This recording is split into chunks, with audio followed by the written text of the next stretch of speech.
Hello friend, आप लोग कैसे हैं। मैं यूट्यूब चैनल सक्सेस हमारे साथ में मैं सुनील कुमार आपका स्वागत करता हूं। सिंधु घाटी सप्ताह चल रहा था, उसके बारे में कुछ बताए थे। हड़प्पा तक बताए थे। आज मोहनजोदड़ो से आगे बढ़ाएंगे। जो सिंधु घाटी सप्ताह में और भी है, बहुत सारा है। कालीबंगा, लोथल, रोपर, रोजदी, कुणाल, ये सब के बारे में अलग अलग तरीके से अलग अलग मतलब हर क्या कहते हैं जो जगह था उसका जो मतलब क्या चीज़ मिला उत्खनन से, उस सब के बारे में जानेंगे। तो चलिए चलते हैं मोहनजोदड़ो देखते हैं। सिंधी में इसका शाब्दिक अर्थ मृतकों का टीला। क्या होता है सिंधी में इसका? मोहनजोदड़ो का मृतकों का टीला। यह सिंध के लड़काना जिले में सिंधु नदी के तट पर स्थित है। इसकी सर्वप्रथम खोज राखलदास बनर्जी ने 1922 ईस्वी में की थी। कब की थी? 1922 ईस्वी में। कौन की थी? राखलदास बनर्जी सर्वप्रथम किया था। कहाँ है? लड़काना जिला में है। तो ये क्वेश्चन आ सकता है इससे। हम इस तरह से मोहनजोदड़ो का शायद सबसे महत्वपूर्ण सार्वजनिक स्थल विशाल स्नानागार था।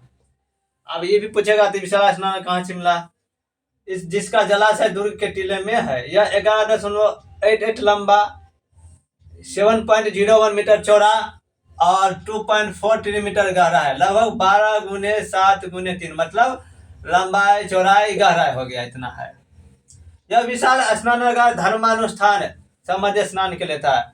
लगता है कि ये जो स्नानागार थे वो धर्म, जब भी जैसे देखते हैं पूर्णिमा में हम लोग गंगा स्नान करते हैं, सभी जगह स्नान करने के लिए जाते हैं, नदियों में स्नान करते हैं। सब जगह का अलग अलग मतलब क्या कहते हैं रहस्य होता है, मातृत्व होता है, योग होता है। उसका जो है मतलब क्या कहते हैं, पूरे मिलाकर के बोले तो उसका जो महत्वपूर्ण महत्व होता है। तो विशाल स्नान धर्मस्थान समझ स्नान के लिए था। मार्शल ने इसे तत्कालीन विश्व का एक आश्चर्यजनक निर्माण कहा है। किसने कहा? मार्शल ने इसे क्या कहा कि तत्कालीन विश्व का, माने कि इस समय में जो विश्व का वह आश्चर्यजनक चीज था। ईंटों के भीतरी तथा बाहरी परतों के बीच में बिटुमिनस यानी कि डोमर की परत लगाई गई थी। जो बीच में था वो बिटुमिनस का प्रयोग किया गया था, डोमर जिसे कहते हैं। पास के कमरे में एक कुआं था। जो यहाँ पे जो ये स्नानागार थे वहां के पास के जो कमरा था उसमें एक कुआं भी मिला। स्नानागार के चारों ओर पोर्टिको एवं कमरे बने हुए हैं और पास ही एक सीढ़ी।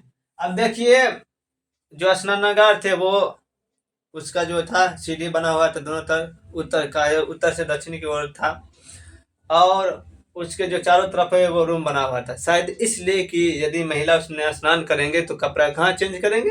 तो कमरा में। तब ऐसे करके घूम करके नहीं ना जाएंगे, मतलब थोड़ा बड़ा हो, मतलब कितना हो गया एक तरह से लंबे ना हो गए तो एक आध 18 लंबा था, 18 मीटर लंबा था। तो सबका अलग अलग होगा इस समय में भाई। जब ये है वो तो बहुत क्या कहते हैं कि एक तरह मुझे राजत्व राजा जैसे अभी का स्विमिंग पूल बड़ा ही आदमी करता है, अपना बनाता है, बड़ा बड़ा आदमी जाता है, तो सबका मतलब एक सुविधा के अनुसार बनाया गया था। विशाल अन्नागार मोहनजोदड़ो की सबसे बड़ी इमारत है जो 45.71 मीटर लंबा और 15.23 मीटर चौड़ा है। क्या है? विशाल अन्नागार। उसमें मतलब अन्न रखा जाता होगा, सामान सब रखा जाता होगा, अन्न का जो था उसमें रखा जाता होगा। तो ये कितना है? इतना मीटर लंबा है, 45 मीटर लंबा और 1523 मीटर चौड़ा। मोहनजोदड़ो में नगर योजना के अंतर्गत उत्तर दक्षिण एवं पूर्व पश्चिम की ओर जाने वाली समानांतर सड़कों का जाल बिछा था। क्या था? उत्तर दक्षिण एवं पूर्व पश्चिम की ओर जाने वाली समानांतर सड़कों का जाल बिछा था। यानी चारों तरफ से क्या था मतलब एक तरह से समझना, चारों तरफ उत्तर दक्षिण था तो उत्तर दक्षिण और पूर्व पश्चिम मतलब हेवे हो गया चारों तरफ से सड़क पश्चिमी की ओर जाने वाली समानांतर सड़क था, जाल बिछा था। जिन्होंने नगर को लगभग समान आकार वाले खंडों में विभाजित कर दिया था। क्या कर दिया था? समानांतर जो सड़क का जाल बिछा था उन्होंने नगर को लगभग समान आकार वाले खंडों में विभाजित कर दिया। एक तरह से समझिए ना, वर्गाकार होगा या आयताकार जो भी हो, तो उसमें क्या हुआ, नगर को क्या कर दिया होगा, ऐसे कर, जैसे शहरीकरण नहीं देखते हैं, यहाँ से गली निकल कर ऐसे, वहां से गली निकल कर ऐसे चारों तरफ रहता है, वैसे ही होगा। मोहनजोदड़ो का शासन व्यवस्था राजतंत्र न होकर जनतंत्र था। क्या था? मोहनजोदड़ो का जो शासन व्यवस्था था वो राजतंत्रात्मक न होकर जनतंत्रात्मक था। आगे, यहाँ किले की रक्षा प्रणाली हड़प्पा के किले के समान थी। यहाँ पे जो रक्षा प्रणाली थी किले का वो हड़प्पा के समान थी। इसमें सुनियोजित नगर के साथ तत्व दिखाई गई है, जो है ना, एक सुनियोजित ढंग से ढांचा तरीका से नगर के तत्व दिखाई गई है। मोहनजोदड़ो के पश्चिमी भाग में स्थित दुर्ग टीले को स्तूप टीला भी कहा जाता है। मोहनजोदड़ो के पश्चिमी भाग में जो दुर्ग टीला है उसे क्या कहा जाता है? स्तूप टीला भी कहा जाता है, क्योंकि यहाँ पर कुषाण शासकों ने एक स्तूप का निर्माण कराया था। किसने निर्माण कराया था? तो कुषाण शासकों ने। मोहनजोदड़ो से प्राप्त अन्य अवशेषों में महाविद्यालय भवन, जो अन्य और अवशेष मिले, कांसे की नृत्य नारी की मूर्ति, पुजारी योगी की मूर्ति, मुद्रा पर अंकित पशुपतिनाथ शिव की मूर्ति, कुम्भकारों के 6 भट्ठे, सूती कपड़ा, हाथी का कपाल खंड, गले हुए तांबे के ढेर, सीपी की बनी हुई पटरी, अंतिम स्तर पर बिखरे हुए एवं कुएं से प्राप्त नर कंकाल, घोड़े के दांत एवं गीली मिट्टी पर कपड़े के साक्ष्य मिले। ये इतना है जो मोहनजोदड़ो से प्राप्त हुए। याद रखिएगा, इसी सब पूछता है इसमें, यही तो पूछा जाता है। चलिए अब चलते चंदहुदरो। मोहनजोदड़ो से 80 मील दक्षिण में स्थित है। कहाँ है? मोहनजोदड़ो से 80 मील दक्षिण में स्थित स्थल की सर्वप्रथम खोज 1931 ईस्वी में एमजी मजुमदार, रमेश चंद्र मजुमदार ने की थी। कब? 1835 में इसका उत्खनन मैके ने किया था। क्या किया था? खोज हुई थी 1931 में, और 1835 में इसका उत्खनन मैके ने किया था, सर्वप्रथम खोज। यहाँ सैंधव संस्कृति के अतिरिक्त प्राक हड़प्पा संस्कृति, जिसे झुकर संस्कृति, झाकर संस्कृति कहते हैं, यहाँ से अवशेष मिले हैं। क्या चीज? झुकर झाकर संस्कृति के अवशेष मिले हैं। यहाँ के निवासी कुशल कारीगर थे। इसकी पुष्टि इस बात से की जाती है कि यह मन के शिल्प, अस्थि तथा मुद्रा बनाने का प्रमुख केंद्र था। क्या होता था यहाँ पे चंदहुदड़ो में? मन के किसको बोला है? मन के बनता था, जो अथी मोहर था, जिसके रुपया सल खरीद से बनता था, रुपया का प्रयोग उसमें हो जाता, उसी से होता था खरीद बिक्री। शिल्प, अस्थि और मुद्रा बनाने का प्रमुख केंद्र था। यहाँ से प्राप्त प्रमुख अवशेषों में अलंकृत हाथी, खिलौना, कुत्ते के बिल्ली का पीछा करते हुए, कुत्ता जो है वो बिल्ली का पीछा करते हुए है, पद चिन्ह मिला है। सौंदर्य प्रसाधनों में प्रयुक्त लिपस्टिक के साक्ष्य कहाँ से मिले हैं? तो चंदहुदड़ो से। आदि चंदहुदड़ो एकमात्र पुराना स्थल है यहाँ से वक्राकार ईंटें मिली है। वक्राकार ईंटें कहाँ से मिली है? तो चंदहुदड़ो से मिली है। आगे, चंदहुदड़ो में जो है किसी दुर्ग का अस्तित्व नहीं मिला है। यहाँ से झुकर झाकर संस्कृति के अवशेष मिले हैं। क्या मिले हैं? झुकर झाकर संस्कृति के अवशेष मिले हैं। अहमदाबाद जिले, अब चलिए लोथल देखते हैं। ये लोथल कहाँ पे है? अहमदाबाद जिले, गुजरात के सरागवाला ग्राम से 80 किलोमीटर दक्षिण में। कहाँ है? क्वेश्चन आ सकता है, किस ग्राम से 80 किलोमीटर? सरागवाला ग्राम से कितने किलोमीटर? तो 80 किलोमीटर। कहाँ? कोई किस दिशा में? दक्षिण में। किस नदी पे? भोगवा नदी पे के तट पर स्थित इस स्थल की सर्वप्रथम खोज किसने की थी? Doctor R.S. राव ने कब की थी? 1857 ईस्वी में की थी। तो 3-4 क्वेश्चन बन सकता है इसे। सागर तट पर स्थित यह स्थल पश्चिमी एशिया से व्यापार का प्रमुख बंदरगाह था। पूछेगा कि पश्चिमी एशिया से व्यापार का प्रमुख बंदरगाह, प्रमुख जगह कहाँ से है, कहाँ है? तो कहाँ से है? लोथल है।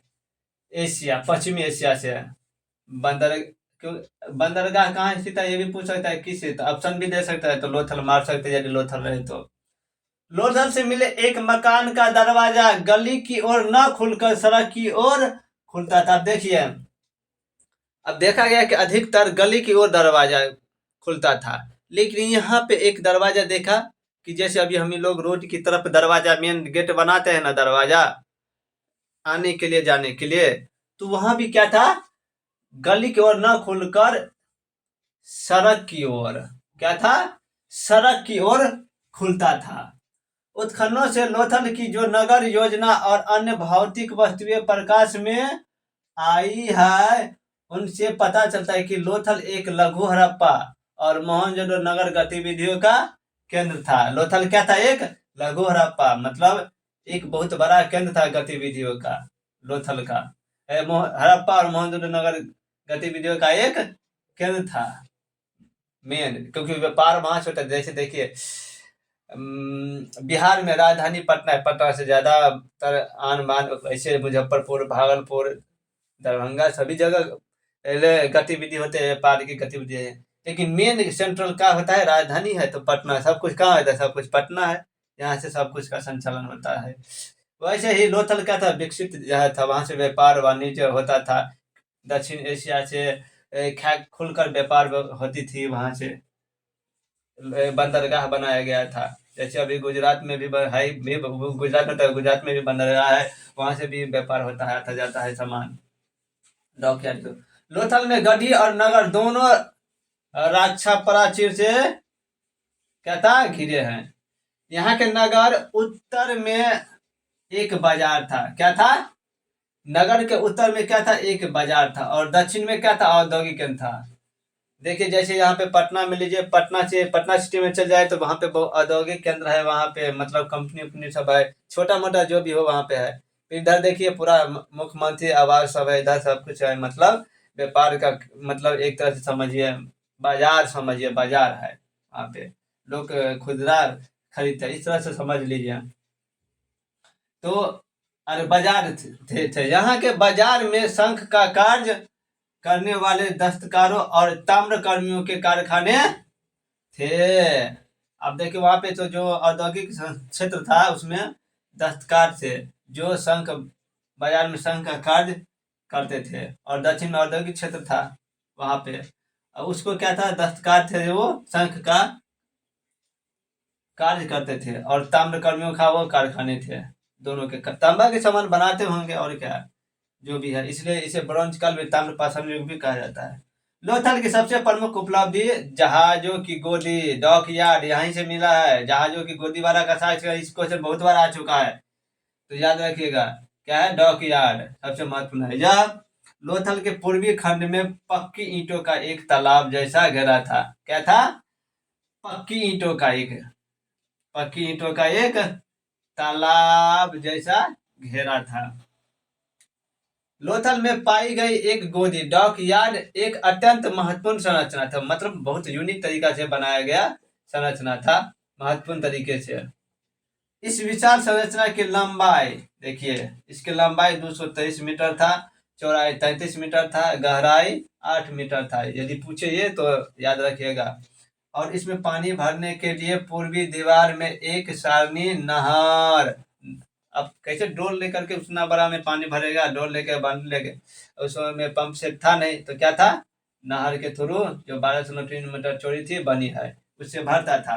और अधिक पानी हो जाने पर पानी बाहर निकालने के लिए अधिप्लावन बीच मार्ग भी बना था, मतलब निकालने का मार्ग भी बना हुआ था। चलिए आगे।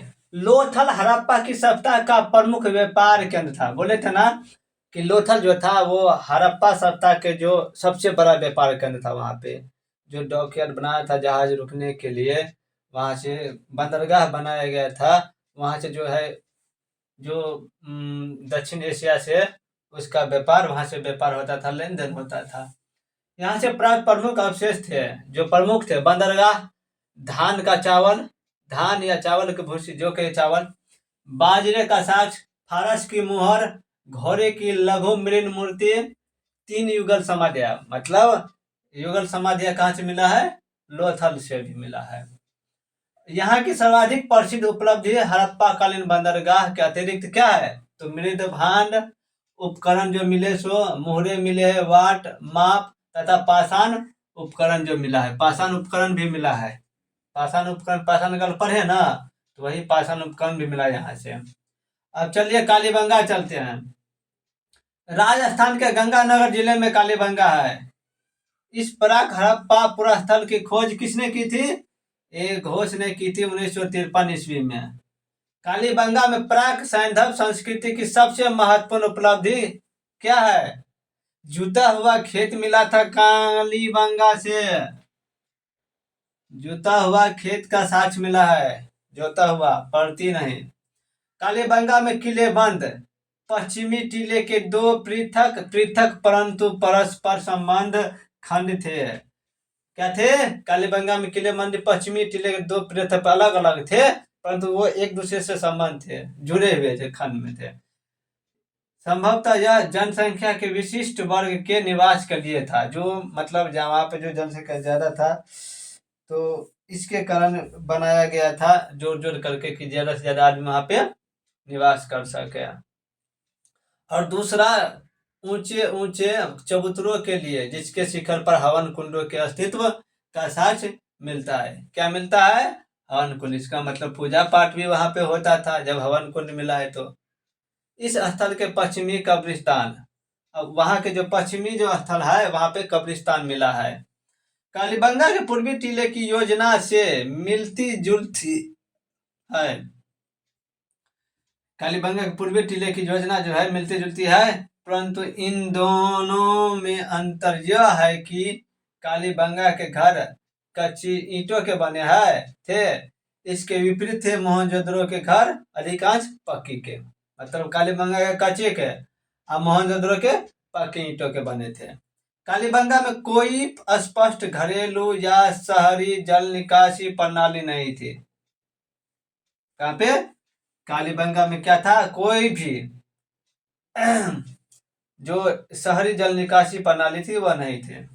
यहाँ पर प्राक हड़प्पा एवं हड़प्पा कालीन संस्कृतियों के अवशेष मिले हैं। क्या मिले हैं? प्राक हड़प्पा और हड़प्पा कालीन के जो है वो भी अवशेष मिले हैं। यहाँ प्राप्त कुछ मृद भांड परवर्ती हड़प्पा सांस्कृतिक युग में भी प्रयुक्त किए जाते रहे हैं।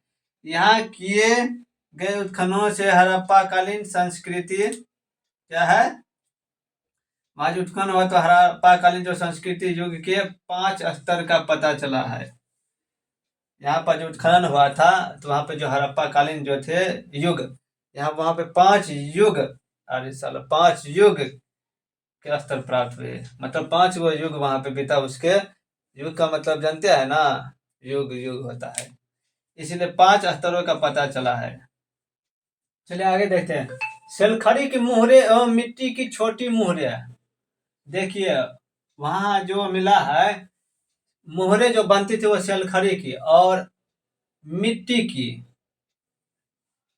भी बनती थी और सेलखड़ी की बनती थी। जो महत्वपूर्ण अभिलिखित वस्तुएं थी जिनके वर्ण, इसका जो वर्ण था उसमें जो लिखा हुआ वर्ण था वो हड़प्पा कालीन लिपि से के समान।